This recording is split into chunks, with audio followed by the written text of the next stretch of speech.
Hoje em dia, parece que o mundo gira numa velocidade muito maior do que a nossa mente consegue processar, né? A ansiedade crônica e aquele excesso constante de pensamentos acabaram se tornando o grande mal da nossa era. Mas e se a cura para todo esse caos não estiver numa pílula ou numa daquelas técnicas rápidas de relaxamento? E se, na verdade, for uma arquitetura completa, construída há milhares de anos? Bom, sejam bem-vindos a esta nossa análise profunda. Hoje a gente vai muito além daquela visão ocidentalizada do yoga, que, vamos ser sinceros, muitas vezes se resume a fazer alongamentos em cima de um tapetinho, para mergulhar de cabeça numa verdadeira cura estrutural e milenar para a mente humana. A nossa jornada de hoje está dividida em 6 etapas fundamentais, passando pelo desafio da mente moderna, o Hatha Yoga para preparar o corpo, os Yoga Sutras para dominar a mente, a Bhagavad Gita focada na ação sem apego, o Dhammapada para purificar a intenção, até chegarmos, por fim, na grande arquitetura da transformação. E o mais incrível é que esses pilares não são ensinamentos isolados, tá? Eles formam um ciclo completo. Número 1. O desafio da mente moderna e a dificuldade de viver com equilíbrio. O nosso ponto de partida é reconhecer um problema muito real que a gente enfrenta todos os dias. Aquela vida moderna obscurecida pela ansiedade, pelo barulho constante do lado de dentro e por uma luta diária para manter o equilíbrio interno. Normalmente, a primeira reação diante desse esgotamento é caçar uma solução rápida. Sabe aquela coisa de rolar infinitamente o feed das redes sociais ou baixar mais um aplicativo de meditação de 5 minutos? Pois é, o que muitas vezes passa batido é que as tradições espirituais do Oriente já dedicaram milênios testando e desenvolvendo não apenas alívios temporários, mas uma cura profunda, com uma metodologia exata para essas aflições. E o segredo de toda essa metodologia mora num número bem específico, 4. Existem 4 textos fundamentais que, quando a gente entende em conjunto, criam uma construção progressiva. É literalmente uma arquitetura genial para alcançar a verdadeira saúde física e espiritual. 2. Hatha Yoga e a preparação física do corpo. Pensa bem, toda grande arquitetura precisa começar com uma fundação muito sólida. E nesse caso, a fundação é o nosso veículo físico, o corpo. Então, a primeira grande pergunta é exatamente essa: como preparar o veículo? Porque antes de qualquer silêncio mental acontecer, a nossa forma física precisa ser organizada e estabilizada. E é bem aí que entra o clássico Hatha Yoga Pradipika.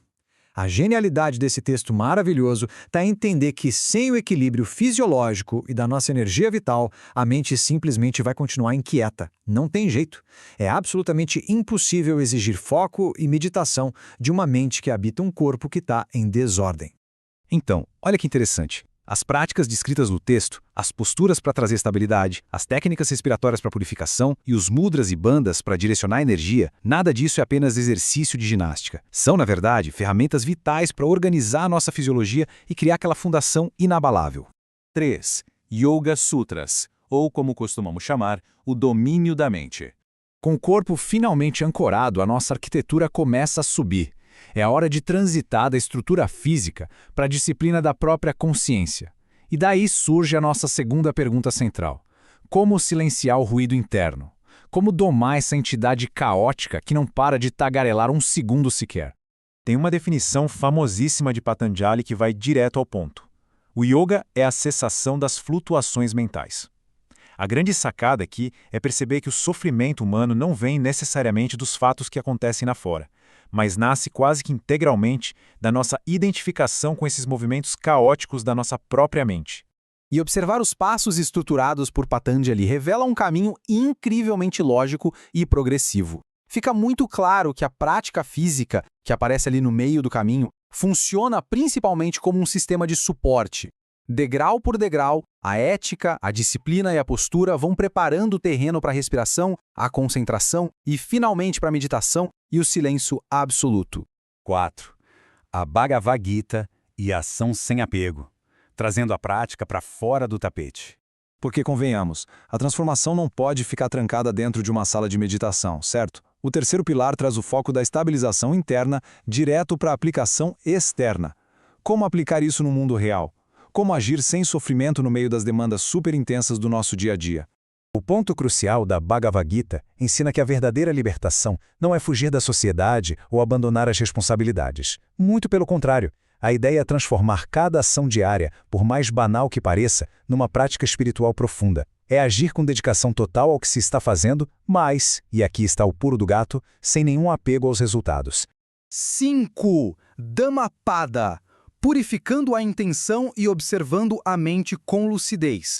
Agora a gente chega ao quarto e último pilar da nossa arquitetura, onde um texto clássico budista ataca a raiz mais profunda e sutil de tudo aquilo que nos faz sofrer. E a pergunta central muda para como libertar-se do apego. Essa é a base para preparar o terreno para o grande objetivo final de qualquer caminho de desenvolvimento humano.